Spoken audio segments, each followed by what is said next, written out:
Hello, and welcome to the Weekly Scroll podcast brought to you by the Adventure Archive. My name is Ryan.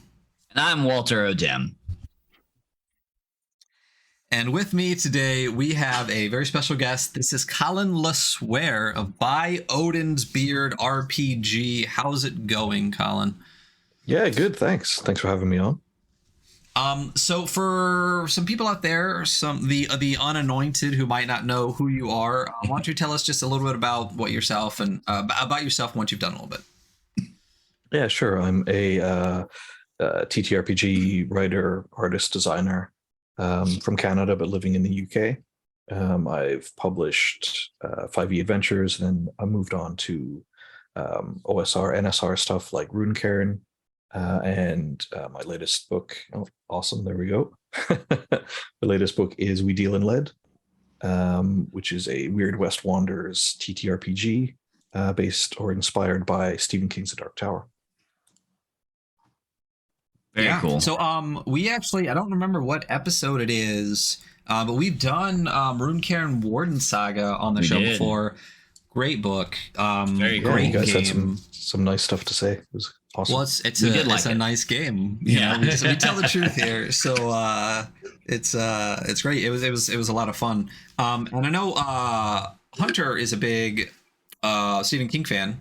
I've read some Dark Tower. I haven't read all of them. But you know, the ones that I have read, I enjoy, and you definitely get, like, especially like this background and stuff like that, you get it a lot in a lot of your games, because I know, as I said kind of before the show started, we're already on the internet together. You know, we during Exalted Funerals Online Con, I was actually in one of the playtests for We Deal in Lead, and it got published, myself and Tom from Dice Maven.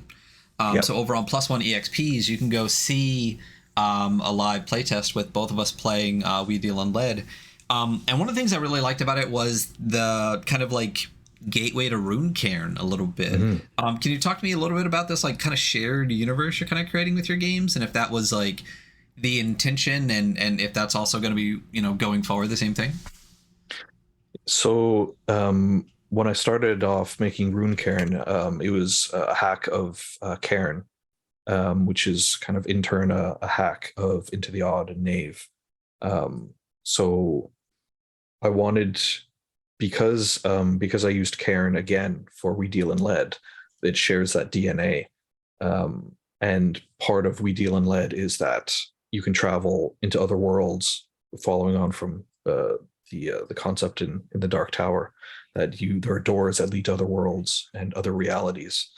So I think it just made sense to be able to say, okay, well, why can't you take an order of gunslingers into Runecairn and start causing some trouble in the Viking Age? So yeah, I thought it'd be a fun convention game, and it was a lot of fun. But it just makes sense. I think it works really well. I love that. I would love to run like a Karen game and then run into those same characters as an order of gunslingers. Yeah, just cause trouble. I really love that. I think it's funny because we were just pre being on camera, we were just talking about like kind of not terrible multiverses, you know, and that's a really great, kind of call back to that conversation. Yeah. Well, and I designed We Deal in Lead to be interoperable with other Cairn settings and adventures. So you can run your gunslingers through like a Cairn adventure, like Darkness Moves from Perplexing Runes, for instance. So it's kind of built into it. No, you go. No. So when the adventure that we ran at EFCon was that was a Runecairn adventure, wasn't it? That we put it in? Yeah. And so what's great is that it didn't feel like, it felt good. Like, it didn't feel out of place, you know, like, especially the way that you like kind of lead into with the doorways and everything like that. Like, it was exactly what you were talking about. Like, it makes sense, and it felt like it belonged, you know? Mm-hmm. Yeah, I think because I was thinking about like what because I have an introductory adventure for We Deal in Lead, which is in the book as well. And I thought, I could do that, but I've run that a few times, so I wanted to do something different. And I thought, well, why not try it in Runecairn? and I did some kind of test run through with it, and it worked really well. So I thought, why not? You know, pretty much ran it pretty much as is, like with only a few minor tweaks.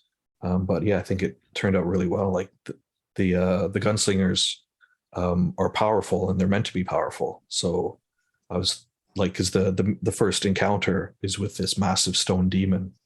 So I thought, well, what happens if the gunslingers kill it right away? Well, you know, that's fine. Yeah. If that happens, I'll roll with it and see where it goes. So yeah, no, it was a lot of fun. That's very cool. So are you saying, Hunter, before I rudely I'm totally lost. We moved past it. I only exist in the one moment. So you gotta post-it notes. You gotta write the notes. That's I gotta take notes as we go. Did we kill the demon right away? Like, I don't even remember if we killed it right away when we ran it. I don't think we did. I can't remember either. I think you stayed and fought, but then because there were two keys that you needed to open the door. Right. So you had one of the keys, but you had to make it through the dungeon to get the other key. That's right. Spoiler alert, in case you guys want to go watch it over there. I lived. Tom definitely died. So I won. We'll say that. Typical. So you know, going from Runecairn to We Deal in Lead, and we just talked about this kind of shared multiverse, and it's very Stephen King. But what was the thing that made you go from kind of Vikings to Western? Well, I've always wanted to play a Dark Tower role playing game, and it was always in the back of my head as like, oh, you know, one day I'm going to find the right system, I'm gonna make it. And I thought after Warden Saga came out, because I put so much time and effort into Warden Saga, I thought I want to do something a bit different, build on what's come before, but also like try something new. And it took me a while to find to come to Cairn as a base system. I looked at other stuff like 5e wasn't really gonna work for gunslingers, and I looked at some other stuff like Savage Worlds was a possibility, but I wanted something that I knew and that was pretty simple, that I could bolt stuff onto it if I needed to, and it worked really well. And Yohai, who created Cairn, he's got an SRD that's really useful, and he all of the rules for Cairn are available.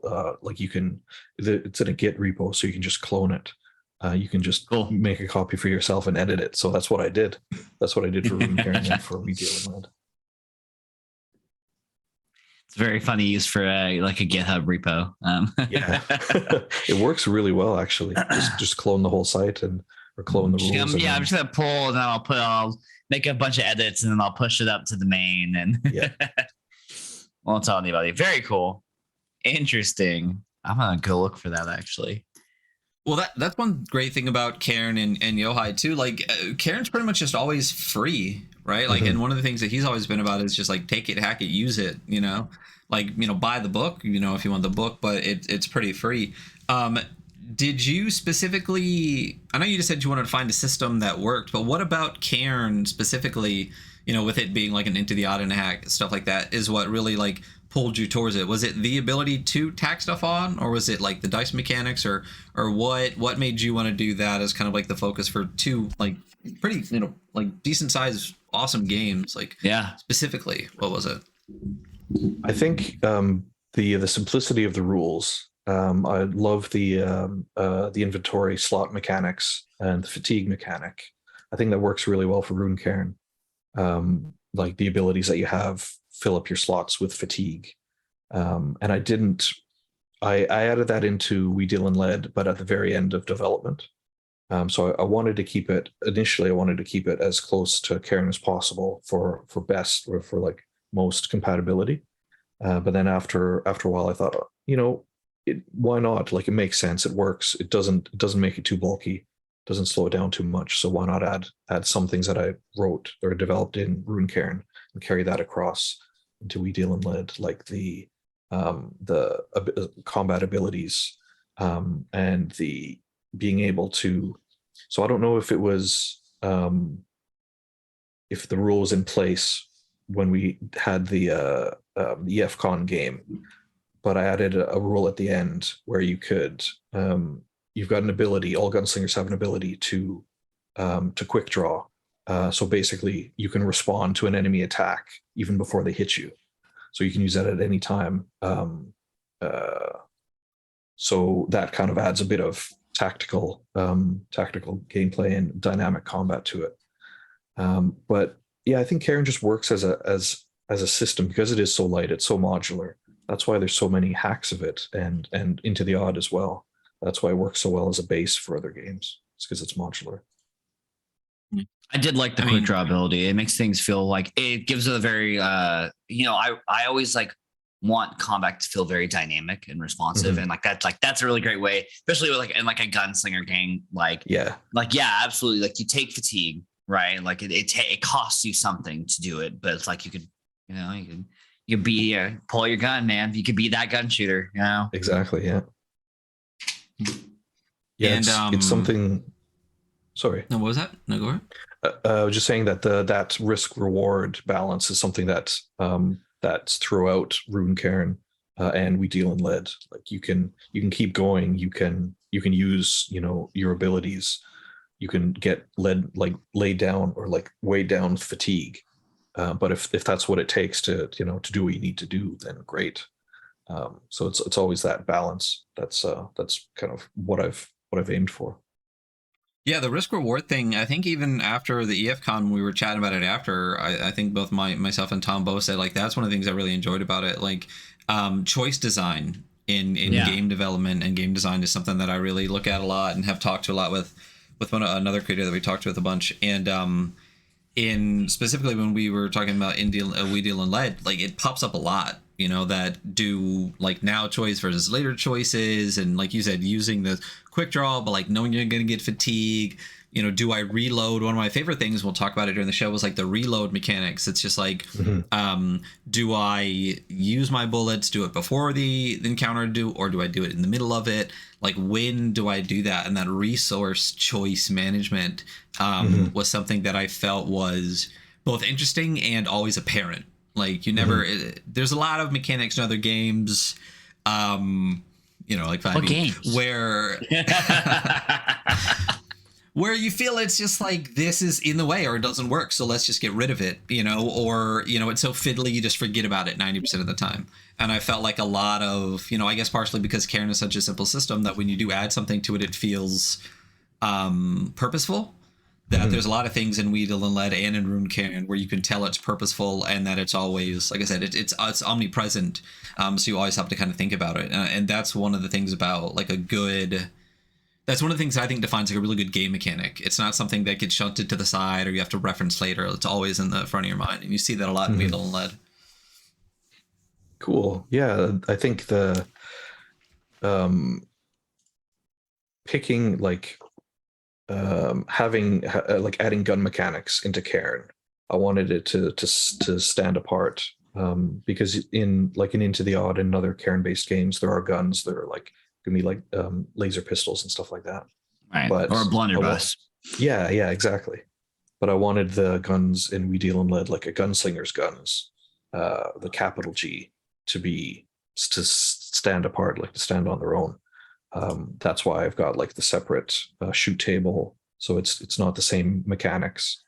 So, and that's the continuity between worlds is the guns, so that stays the same with the gunslinger. So yeah, I thought that was important to kind of set my stand and say these are how the guns work, and that's why it's important, and that's why it's kind of unique. Yeah, it's a very defining characteristic of this, and then it kind of really does tie back to the whole, Dark Tower vibe, which is fantastic.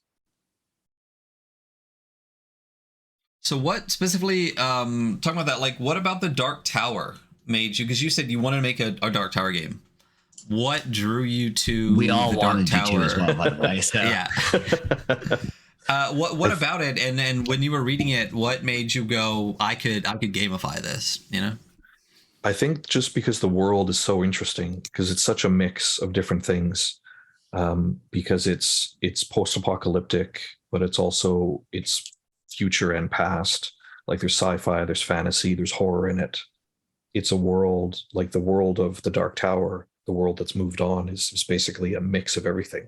Like time has started to lose meaning, so things take a really long time or not. Like so you get a weird mix of time periods, but also the gunslinger as this chivalric figure, but not a knight, like a cowboy essentially.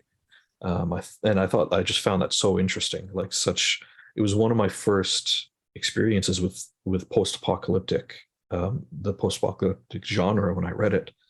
That and like Mad Max, and it just fired my imagination.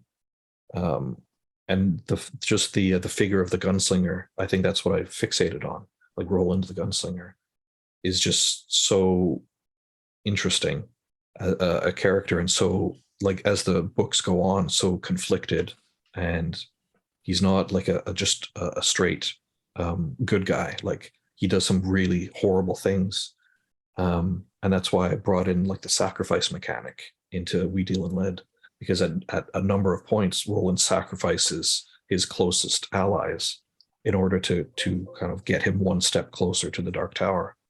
And I just thought that's such an interesting concept, an interesting world that I wanted to live in it, and I wanted to play in that world.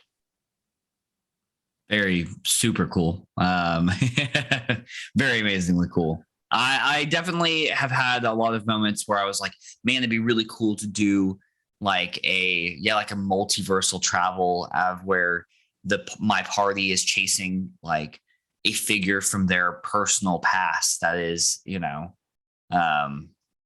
so this is like I'm very much into this idea. I really am interested to see where you go with like adventures. Do you have any like adventures planned or that you can kind of hint about or like thematically talk about? Yeah, so I think the next thing I'm going to do for We Deal in Lead is going to be I'm going to try my hand at a funnel, like a level 0 funnel. Cool. So it's going to be a group of apprentice gunslingers who basically just get thrown into the meat grinder, and they've got to come out the other side. And if you come out the other side, then you're a gunslinger, and if you don't, then you're dead, essentially. So I think that would be really cool. See, Tom's mentioned Blaine the Train in We Deal in Lead, which is a really cool and sinister character from the Dark Tower. It's like a psychotic AI train. And there's absolutely like that's such a Stephen fucking King thing. I know. Like, yeah, to take a psychotic AI train. Yeah. But I'm looking forward to exploring the like the drifted land or the drifted world. Yeah. And where like what does that look like? Like we've seen a small piece of it, but I've tried to build in like world building into every aspect of like random tables and the enemy types and that sort of thing. So I think exploring that world a bit further is going to be interesting, especially if I do this funnel. So I think that'd be a fun exercise. I would love to play a gunslinger funnel adventure where they're just getting picked off one at a time. Yeah. Like it's funny because I feel like it'd be an interesting funnel adventure because I feel like a lot of funnel adventures come off really like almost like Gonzo over the top, like who can have the most glorious death. And so it'd be interesting to see how like thematically the gunslinger group would play out. Like I say, I really appreciate it kind of ties to what you're talking about. I really appreciate how you open up your books because you're very like principle and lore forward. And like the first pages are just the principles of play for everyone, just so they get really in the mode. And I was like, oh, that's like both times. I think Runecairn's the same way. And I read that I'm like, oh, this is perfect. Like this is exactly what you need. Like I could have almost anyone play this game because it's like the first 5 pages, they're going to know exactly how the game is supposed to feel. Is that like an idea that you kind of internally generated that you kind of saw a need for, or did you snipe that from somebody that you want to give a shout out to? Yeah, so that's right from Cairn. Like okay. Yeah. So I've tweaked them a bit, and I added the principles. There's principles for the warden and principles for the players. but I added my own section in Principles of the World. Yeah. Yeah, so in Runecairn, it's the principles of the 9 realms, like the world of Runecairn. And in We Deal in Lead, it's principles of the Drifted World. So yeah, the principles, that's one of the key components of Cairn.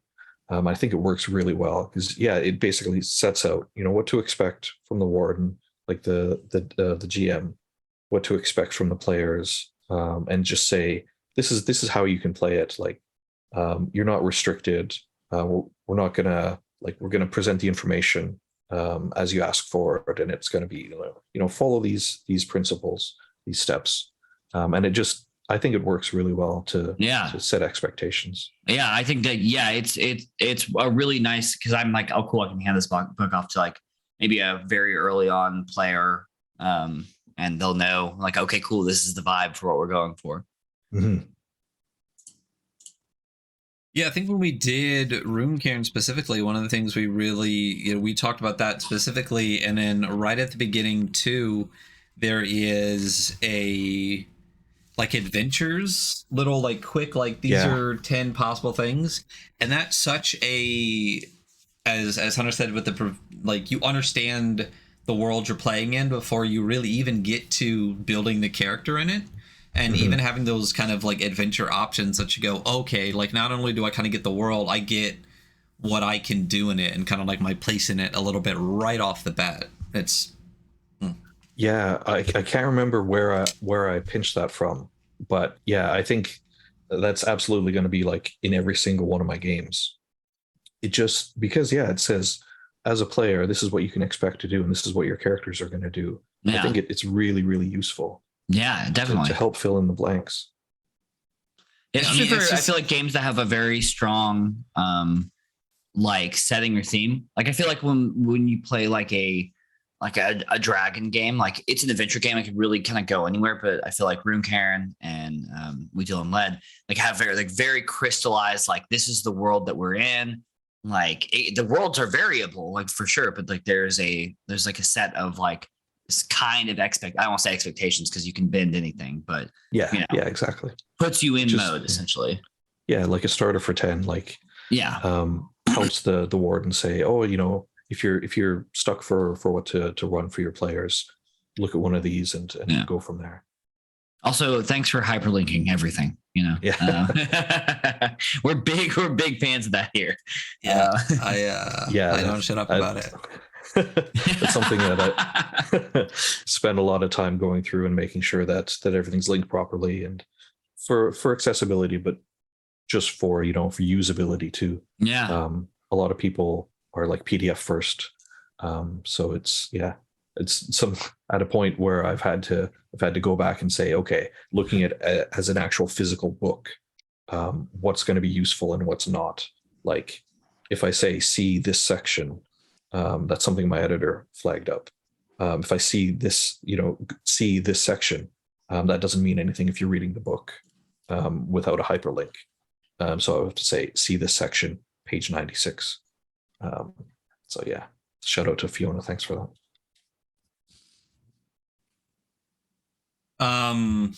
One of the things I was going to ask about, this is kind of going back to Runecairn since they touched on that a little bit. We already talked about kind of what drew you to We Deal in Lead and the Western vibe, but what was Vikings? And second to that is the By Odin's Beard. Aside from your glorious beard for those in podcast land, what kind of was the trigger for By Odin's Beard and for kind of Vikings being your kind of first big game, I guess?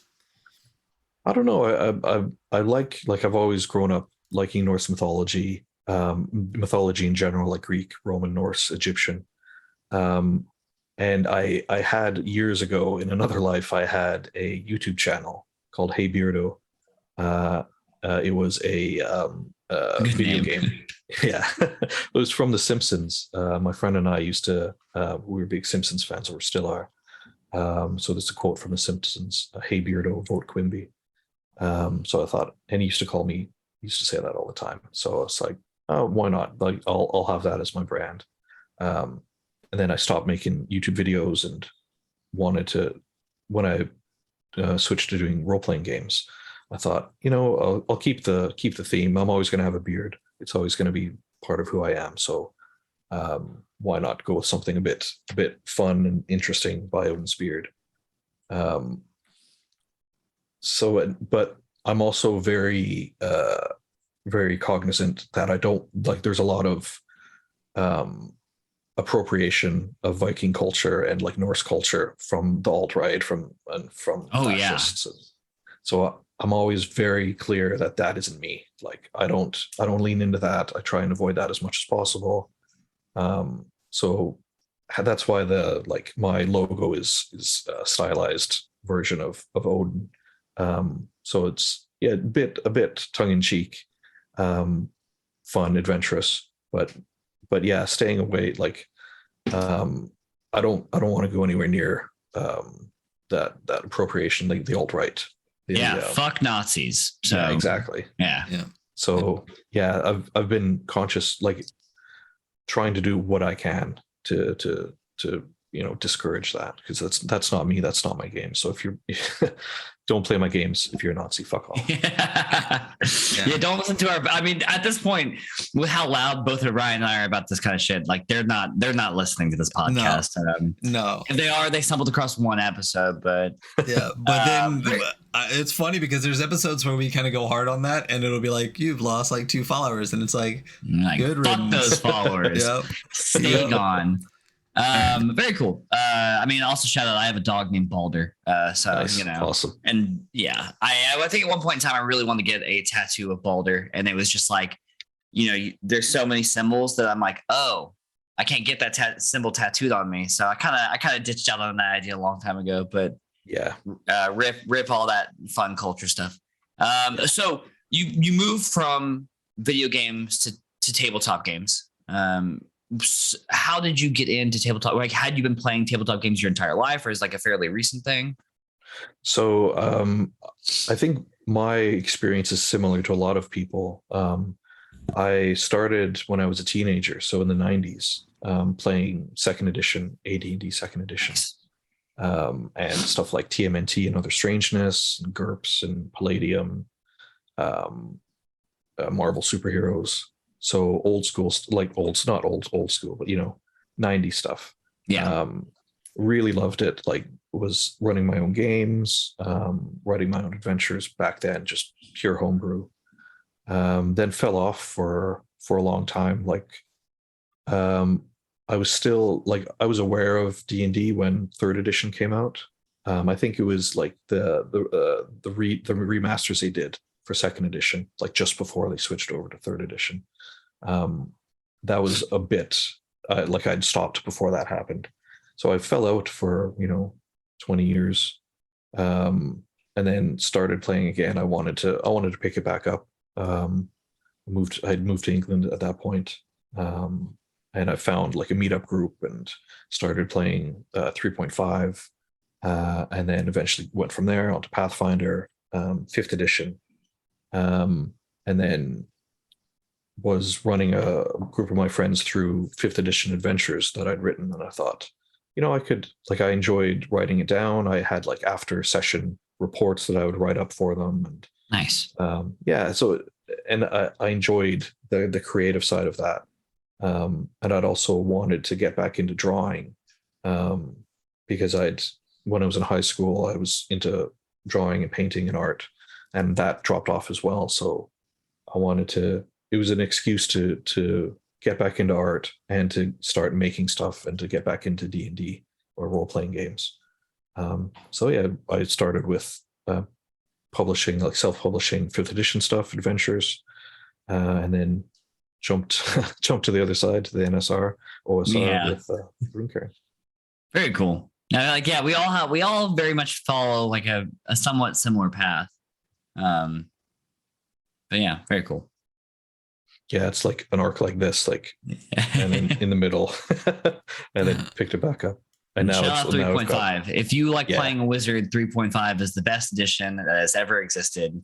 And you are the wizard boy. I am the wizard boy. Listen, it was like magic on the street corner type things. I had secret towers and everything, you know. Got to get some of that magic. Nice. Yeah, no, my path is different. We talked about this a lot. Like I read all of the D&D books and everything as a kid with no concept of what D&D was, and didn't pick up a role-playing game until the starter set for 5th came out in 2014. So mine was a little bit different. Mine went like that, you know. But one of the things that you just mentioned was the NSR. This is something we don't, I guess, definition. We don't really talk about this a ton on the podcast because it is what it is, and the historians in the future can define it. But I think it was Yohai Gall that kind of coined the NSR, right? Not only as the NSR, Discord server and everything. What is, I guess, the NSR to you compared to like the OSR? I think, yeah, there's a fine line, and it's like people will be arguing this, like in very small corners, will be arguing this for years and years. And just like they've argued about what OSR is for the last 20 odd years. I think Cairn is the ultimate example of NSR with the principles, and that's where it stems from. It's a different kind of experience. It's not like OSR is hews more closely to like to BECME, to OD&D, to old editions of Dungeons and Dragons, and that's always been, that's what OSR is, or that's to me what it's closest to, like old school fantasy adventures. And NSR is just a slightly different approach. Again, people will be arguing about different labels, and ultimately, I like NSR because OSR, again, is starting to kind of creep over into that appropriation, or like you've got bad actors who are using the OSR to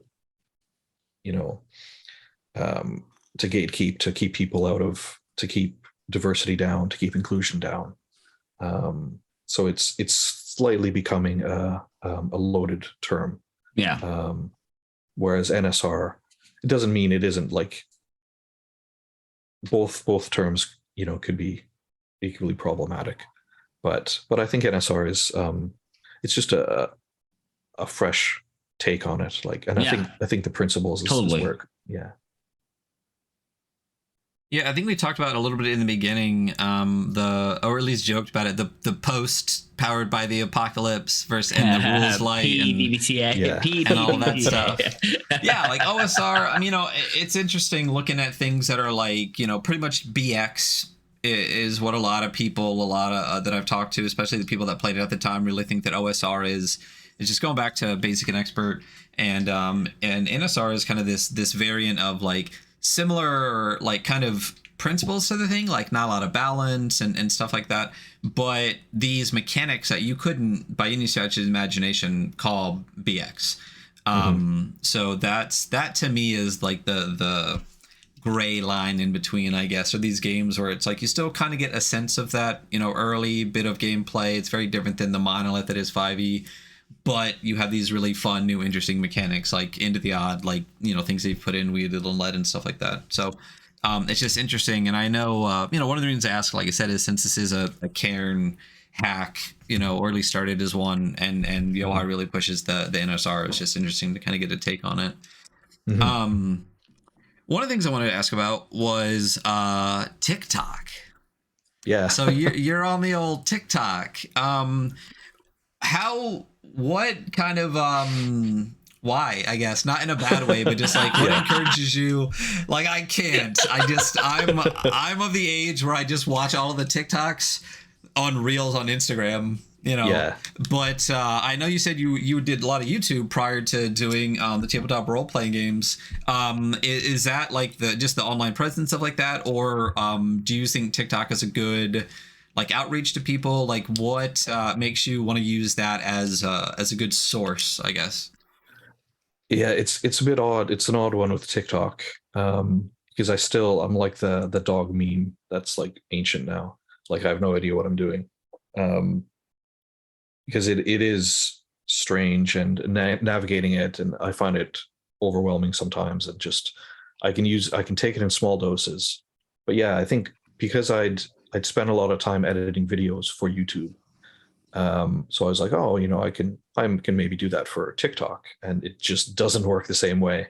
Because I can spend hours and hours editing a YouTube video, but is that worth it for a 2 minute long TikTok? But I think there's some. It's a different audience. I think it was just really interesting, and the audience of TikTok is so massive that it's so kind of innately diverse that you'll find pockets of subcultures everywhere. Like there's book talk, like you mentioned. I think I am on book talk, so yeah.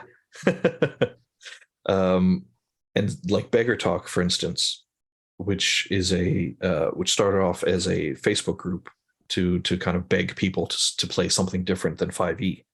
And that found its way onto TikTok when they call it beggar talk, and where they recommend different games to try out. And a lot of the people that I follow on Twitter are also on TikTok. Goblin Mixtape Sam does amazing like quick reviews of indie TTRPG games, and so that it's a window into a new audience, and as like half of what I do is making stuff, and the other half is marketing it, essentially, because it is a business. It's not, it's I call it my side hustle because I've got a day job. So it's part of that is TikTok is like, that's, it gets my name out there, it gets my brand out there, which is, in capitalism, it's a goal, for better or worse. So it's a venue for that, but it's also, I've kind of, my presence on TikTok has shifted, because it used to be pretty, like, I used to just replicate what I tried to do with YouTube, and it doesn't really work the same way. Like, you can't fit a rectangular box into a portrait rectangular box. So I've had to kind of loosen up and try different things. Like I just posted a TikTok about We Deal in Lead, like the print version that came out. I think for stuff like that, it's interesting. Chris Bissett's also on TikTok. Really? I actually did not know that. So yeah. So they've got some really cool like unboxing and reviews and just observations. So it's an interesting kind of pocket. I'm in an interesting pocket of TikTok. But yeah, I think it's if you can train your algorithm to kind of filter out what you don't want, and then just get what you do want. That's something that I kind of have to do. If I see stuff that comes into my feed that I'm not interested in, then I'll filter it out. Yeah. So thirst traps only, y'all. That's it. Thirst traps and book talk, and that's it.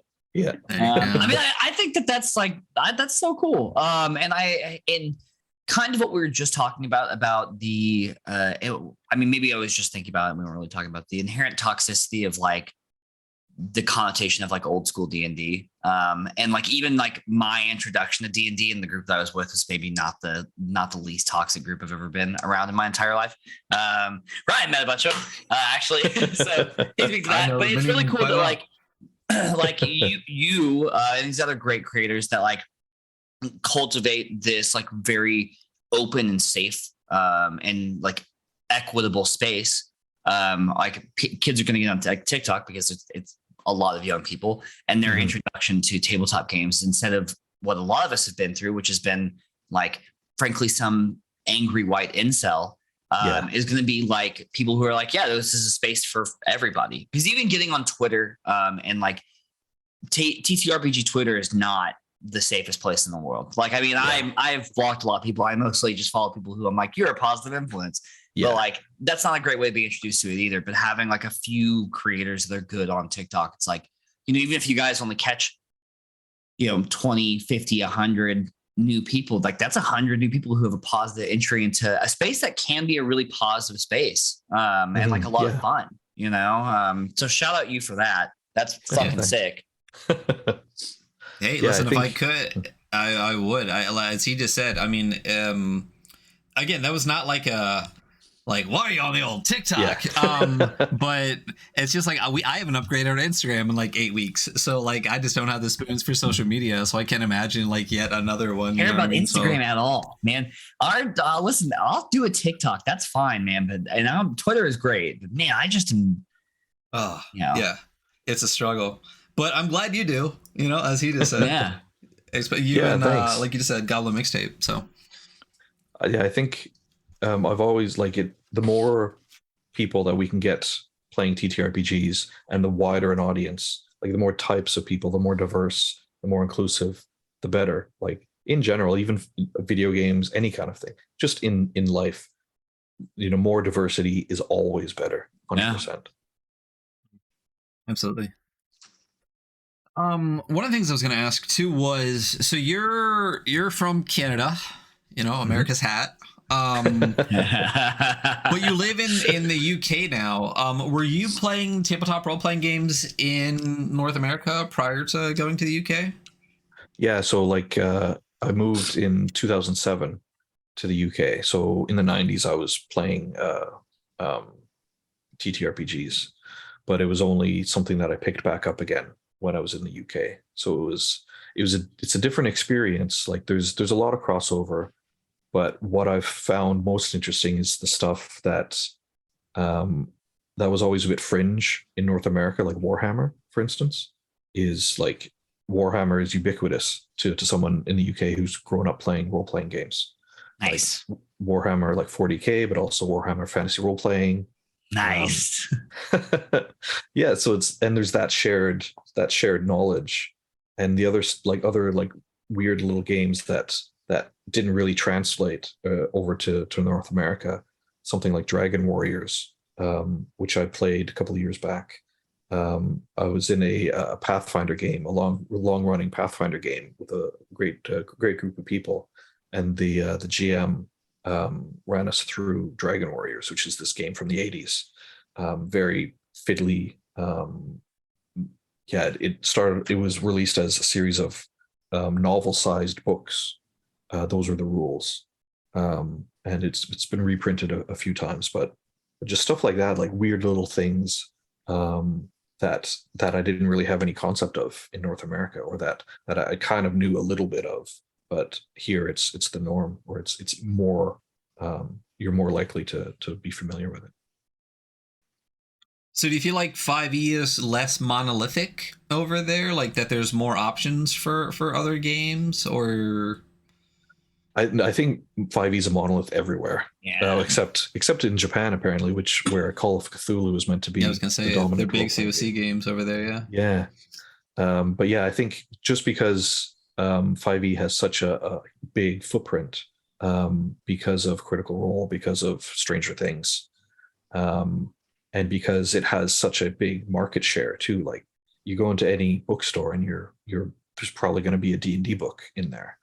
Whereas even if you go into like a game shop or like a comic store, there might not be a lot of independent stuff in there. Like they might have some Pathfinder or maybe some Call of Cthulhu or Free League stuff, but they're definitely going to have D&D. So it's part of it is that the big market share, and to a lot of people, D&D is synonymous with tabletop role playing games. Yeah. Yep, it is. Damn you, Hasbro.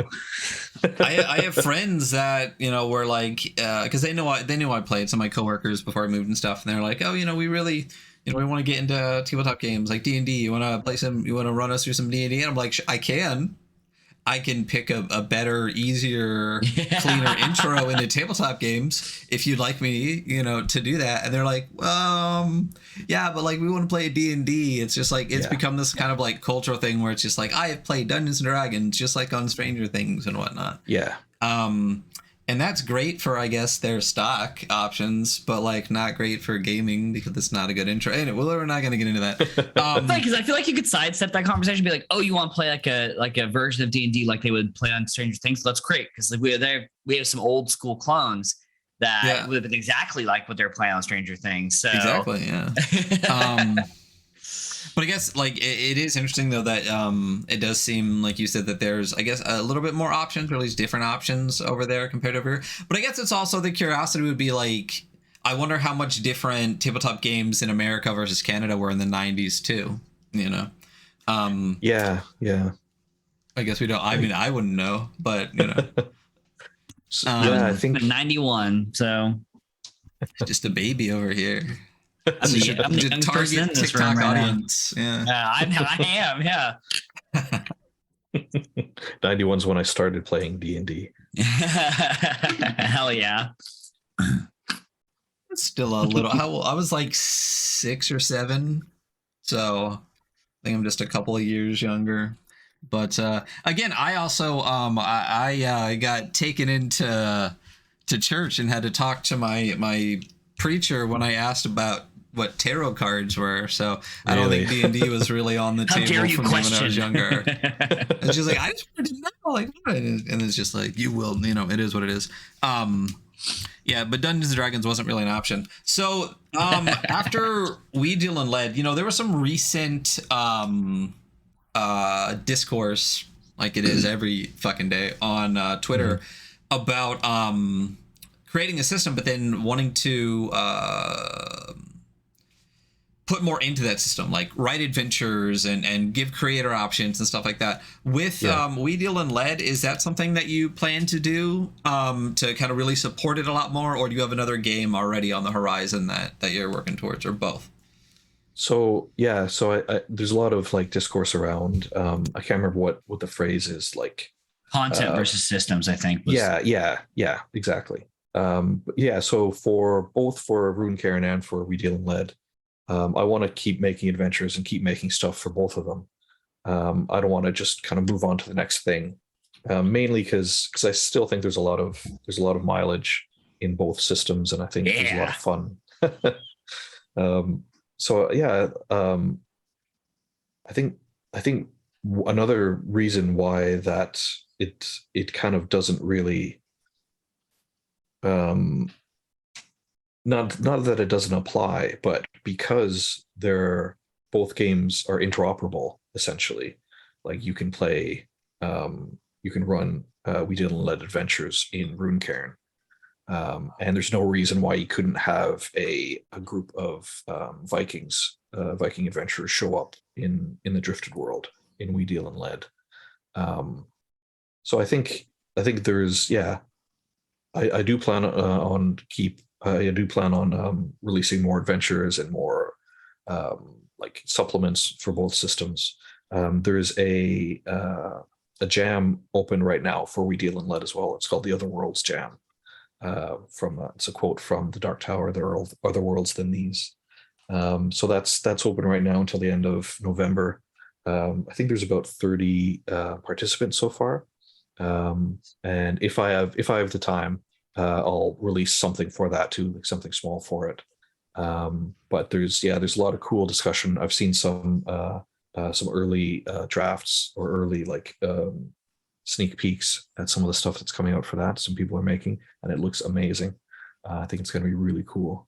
So yeah, it's something that and both systems I've released with like there's an SRD for Runecairn and for We Deal in Lead, and both have third-party licenses that say you can basically take the core rules from both and do whatever you want with them.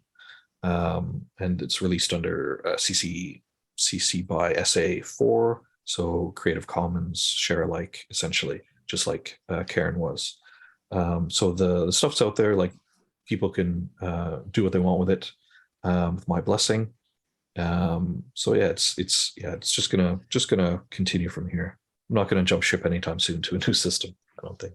Nice. They're two good systems, and they thematically, I really enjoy both of them. Like I really I am a big Norse mythology guy as well. I'm just like, it's incredibly satisfying to me. I fucking think the Dark Tower is cool as shit. So, Yeah, cool. I think you mentioned, or we were talking earlier about Vikings and Runecairn, and so I did a lot of research, like not a lot of academic research, but like I wanted to keep things as as realistic, quote unquote, as possible for Runecairn. Like the type of weapons that they would have, the type of armor that they'd have in roughly the same time period. That's because it's not going to be a historical simulation, but I want it to be, you know, fairly close to Viking history, but also at the same time it's Norse fantasy, so obviously it's in a world after Ragnarok, so it's, you know, it's a fantasy world, but also has the basis in reality and actual history. Very cool. Yeah. I mean, again, these they're great systems. I'm super glad that you're going to keep supporting them. Is there a like a little seed of a future idea out there after Vikings and Western, or are we just we're trying to keep that at bay for right now? Well, so I published two 5e adventures that are it was basically my version of Ravenloft. And part of me wants to go back and do a third, but also part of me wants to convert the existing adventures into something like OSE or something like Cairn. So I think I'm really proud of those, and they're I tried to avoid the common 5e pitfalls and make them pretty like easy to run and good for beginners and stuff like that. So that's like bubbling away. I might do something with that down the road. But I can't see myself going back to 5e full time just because I like Cairn and the independent systems too much. I agree. I can't imagine ever playing raw 5e again. My God. But yeah, so We Didn't Lead, you said it's coming out, or I got the email. It's coming out. I mean, it's it. You have it. You physically have the books. Yeah, I have them. I have the books. So they're hitting the mail for the itch backers this week, next week. Yeah, so this week, starting tomorrow. So they've started to go out to my Patreon backers, and they're going out to itch fund backers and pre-orders, those who've pre-ordered from the website.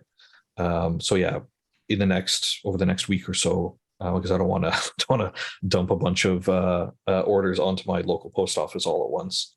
So I'm going to do bit by bit. Send those out over the next week. And then so I've also just taken a delivery of Watch and Warrant, the cassettes. So Of Sleeping Bears did an amazing soundtrack for We Deal in Lead. It's great. Spaghetti Western synth, essentially. So I've had those. Hell yeah. It's really cool. So I've had those made into cassettes. So that's available on my website now as well. So that these are a limited run. So if you want one, now's your chance. Yeah, let me make a post-it note real quick so I don't forget. I saw you posted about that this morning, and I needed to switch that post-it note out for this post-it note. There's actually a question in chat real quick. It says, "What is your favorite tabletop game that makes heavy use of miniatures?" I think Pathfinder lends itself really well to mini use because it's a bit more tactical than 5e.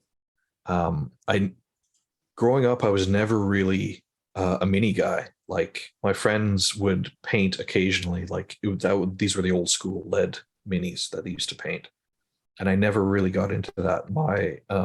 My games were always theater of the mind versus maps and minis. But yeah, I think Pathfinder works well for minis. My GM for a Pathfinder game that I was in a long time, Chris, he did this great huge session with two different groups coming together for this epic battle, and those were amazing. We had minis for everyone, and so that was a lot of fun. So I think Pathfinder works well. Obviously, Warhammer is a bit of a different kind of game. It's minis first, like Warhammer versus Warhammer fantasy roleplay. But yeah, I think Pathfinder is my go-to answer. Gotcha. Right, there we go. So we were just talking about the cassettes. We're talking about the books. Are there pre-orders still available for the books? Yeah, so the orders are open now for the books. So there are still copies available. So if you want, they're available from my website. I'm also going to be shipping some to Exalted Funeral in the US. because I'm UK based, so my shop ships from the UK. So yeah, if you want a copy and you don't want to pay the high at the moment shipping costs to the US, you'll be able to get it from Exalted Funeral. Cool. Gotcha. Yeah. So we talked about your website. What is your website? It's shop.byodin'sbeardrpg.com. That's the shop, the website, the shop side of it, and byodin'sbeardrpg.com. There's some info on there about my books, and there's a blog and stuff like that.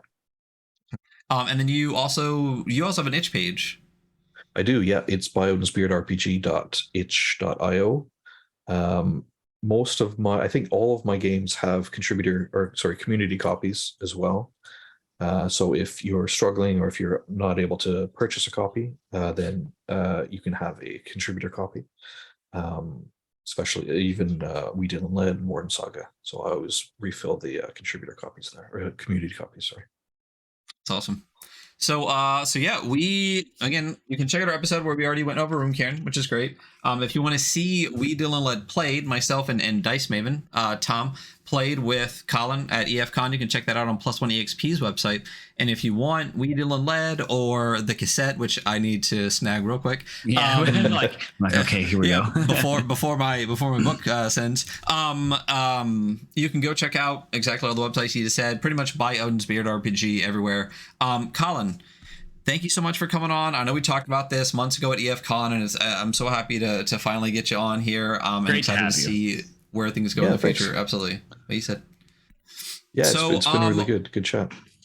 Yeah, we are going to get into We Deal in Lead. So we're gonna let Colin get out of here because I think it's evening for you at this point, right? Just about, yeah. You can see the sun coming out. Yeah. So we'll take a break for just a couple of minutes, and then we will be right back, and we're actually going to dig through We Deal in Lead. So again, thank you for coming on, and everyone stick around, and we'll be back shortly.